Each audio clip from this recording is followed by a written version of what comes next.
जहानाबाद विधानसभा क्षेत्र से अभी मैं रितेश शर्मा यहाँ मौजूद हूँ अनुमंडल कार्यालय में। यहाँ प्लूरल्स पार्टी के कैंडिडेट हैं, नामांकन करके आए हैं। यहाँ मुकेश दयाल हैं और रवीश भारती हैं।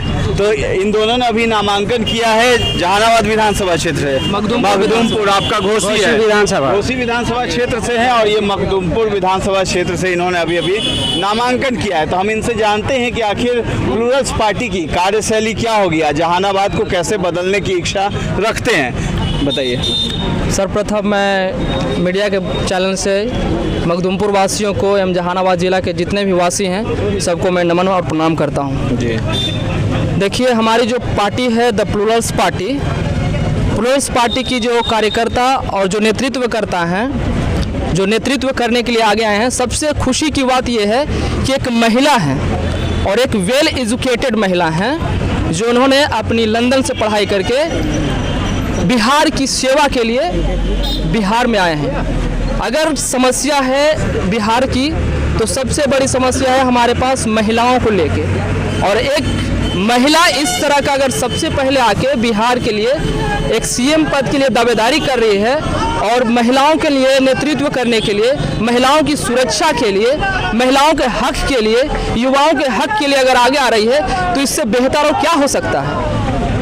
तो सबसे पहले मैं बताना चाहूँगा कि हमारे जो मुख्य चेहरा है पुष्पम प्रिया जी, वो महिलाओं के हित में जो भी होगा, क्योंकि जो इन्वायरमेंट उन्होंने लंदन में सीखा है, जो चीज़ें उन्होंने सीखा, वो इस चीज़ को यहाँ बिहार, ऐसे भी देखा जाए तो बिहार अभी सबसे नीचे पायदान पे है, एजुकेशन से लेके हर चीज़ के क्षेत्र में सबसे नीचे पायदान पे है। तो अगर वो जिन चीज़ों को सीखी हैं उन्होंने, उसको यहाँ पे अडॉप्ट करेंगे, जिससे हमारे जितने भी महिलाएं हैं और जितने भी युवा वर्ग है उसको कहीं ना कहीं बेनिफिट मिलेगा, समझे ना। युवाओं के लिए आप क्या करिएगा यहाँ? देखिए, वर्तमान समय में सबसे पहले मैं बता दूं कि सबसे बड़ी समस्या है तो युवाओं के लिए है, और दूसरी बड़ी समस्या है महिलाओं की। आए दिन 15 साल और 15 साल पीछे जाएं, यानी कि 30 सालों का देखें तो हम लोग जितने भी बड़े चेहरे आते हैं, जितनी भी बड़ी पार्टियां हैं, सभी पार्टियां कहीं न कहीं हमारे पास आती है और कई वादे लेके आते हैं, और हम वादे के साथ नहीं बल्कि हमने पूरी वादे के साथ और हर तरह से एक बेहतर सोच से आ रहे हैं। अगर महिला की बात करें तो हमारे पास तो खुद ही महिला नेतृत्व करता है, तो क्या कर सकती है, महिलाओं के दुख दर्द को वो समझ सकती है।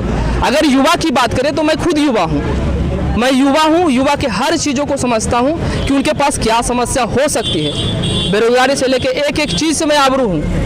एक युवा आपके बीच में आया है, बस एक बार चांस और एक बार उनसे विनती है, मेरी प्रार्थना है कि आप तो बड़े बड़े पार्टियों को मौका दिए हैं, आपके बीच मैं एक उम्मीदवार के तौर पे आ रहा हूं। बस जितने भी माताएं बहनें हैं, युवा भाई बहन हैं, बस उनका एक बार प्यार और समर्थन चाहिए। उसके बाद जितना भी होगा हमसे युवा के जो भी पंचायती राज में, पंचायती व्यवस्था में जो भी चीज़ सुधारने की कोशिश, जो भी चीज़ सुधारा जा सकता है, मैं पूरी तरह से प्रयास करूंगा और पूरी तरह से वादा करता हूं कि हर समस्याओं का निदान खोज के निकालूंगा। चलिए, धन्यवाद। आप बताइए रवीश भारती जी, आप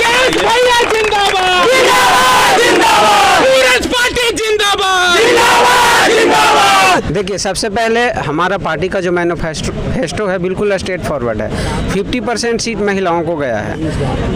कैंडिडेट का लिस्ट देखेंगे तो ऑल आर जितने भी कैंडिडेट हैं सारे के सारे एजुकेटेड हैं। आप एक लिस्ट निकालिए, लिस्ट का झलक देखिए, A to Z कैंडिडेट एकदम। कोई नौकरी छोड़ के आए हैं पूना से, कोई मुंबई से आए हैं, कोई फॉरेन से भी आए हैं, कई लोग गुड़गांव, दिल्ली, मुंबई, बेंगलोर, चेन्नई से आए हैं। ये सारे कैंडिडेट जो कभी सपने भी नहीं सोचते थे कि हाँ हम राजनीति करेंगे, लेकिन मैडम का एक स्टैंड, यानी कहते हैं ना कि परिवर्तन हमेशा एक ही लोग लाता है, लेकिन उस बदलाव से ज़मीनी स्तर से लोग जुड़ गए हैं। जब मैडम 8 मार्च को आई थी, लॉन्च हुई थी, तो वो कभी सपने में नहीं सोची थी कि कोरोना जैसा महामारी आएगा, लेकिन फिर भी हमने कोरोना काल में भी काम किया, इसलिए कि हमें बिहार को बदलना था। और हमने ज़मीनी स्तर पे लोगों का सोशल मीडिया नेटवर्क पे ये कहना था, सर ज़मीन पे आइए, ज़मीन पे आइए। हम ज़मीन पे आए, हमने ज़मीन पे काम किया, हमने ज़मीनी प्लेटफॉर्म खड़ा किया। हमारा पार्टी कार्यालय जहानाबाद में ऑलरेडी 2 महीना पहले से चल रहा है।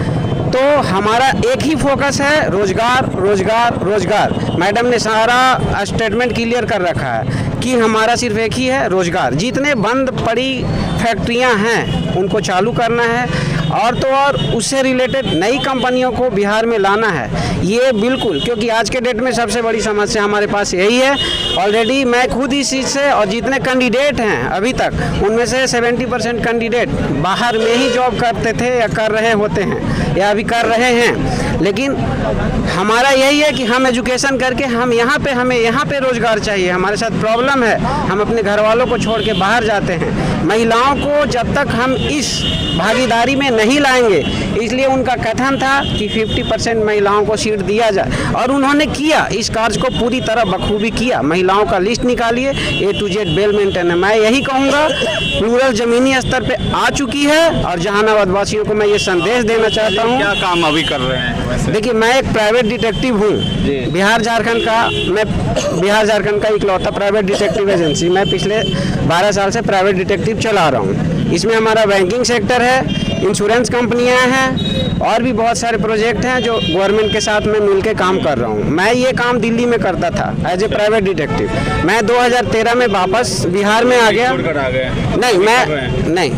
मैं प्राइवेट डिटेक्टिव एजेंसी फिलहाल बिहार में ही चला रहा हूँ। बिहार झारखंड में चला रहा हूँ। मेरा ऑलरेडी कंपनी चल रहा है यहाँ पे, और मैं काम कर रहा हूँ पूरी तरह से। मुकेश दयाल जी क्या करते थे? देखिए, मैं पटना विश्वविद्यालय का पूर्ववर्ती छात्र रहा हूँ एवं 2017 का अध्यक्ष पद का उम्मीदवार भी रहा हूँ। अच्छा। तो ऐसा है कि मैं 2 तरह के प्रोग्राम को चला रहा था।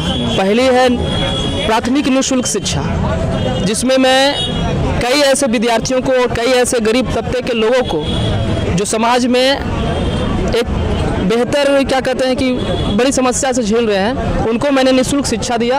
और जो भी मेरे पटना विश्वविद्यालय के साथी थे, जो भी मेरे संपर्क के साथी थे, मैंने उनको निःशुल्क शिक्षा कम्युनिकेशन का दिया।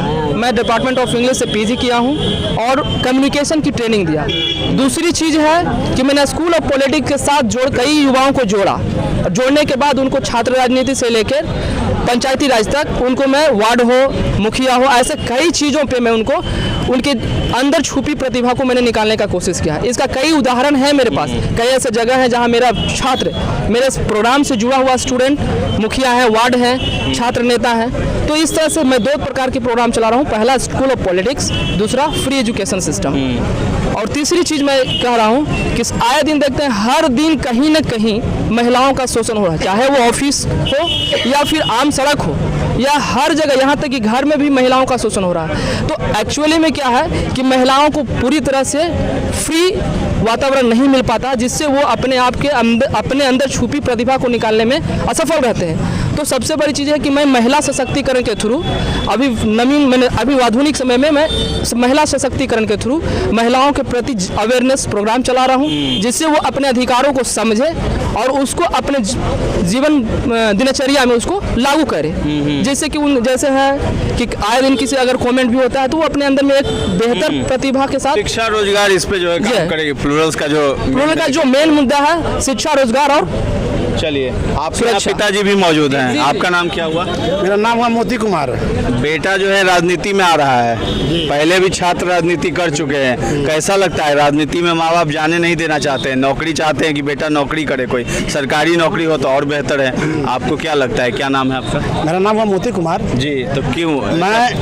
मैं भी चाहता हूँ कि मेरा बेटा राजनीति करे, और जो मेरे भारत का चाहे मेरा बिहार का जो लोकतांत्रिक की अधिकार का जो हनन हो रहा है सरकार के माध्यम से, बड़े बड़े संप्रदाय ताकत के माध्यम से, उस पर और इतना भ्रष्टाचार है ये मेरे बिहार के अंदर में, उस पर हम लोग एकजुट होकर करके यदि हम समर्थन में जाते हैं, जब हम उस पथ पर जाते हैं तो उस पर अंकुश डाल करके सरजमीन पर काम करने के काम करें। चलिए, बहुत बहुत धन्यवाद। ठीक है, मतलब चाहते हैं राजनीति में आ जाए। हाँ, बेहतर होगा। हाँ, एकदम खुशी से है। खोइछा अभियान है, अभी हम अपने चलिए, खोइछा अभियान जो है पुष्पम प्रिया चौधरी चला रही है, अभियान है, और ये हम कर्ज के रूप में ले रहे हैं ताकि इनका कर्ज हम उतार सकें। इसमें एक टुकड़ा कपड़ा है जो औद्योगिक का प्रतीक है, एक मुट्ठी चावल है जो कृषि क्रांति है, और 1 रुपए का सिक्का है जो रोजगार से ताल्लुक रखता है। ये हमारी माता जी हैं जी, खोइछा देने के। हाँ, और आगे आप लोग आइए, खोइछा सभी लोग अपने अपने खोइछा को यहाँ पे चलिए ठीक है।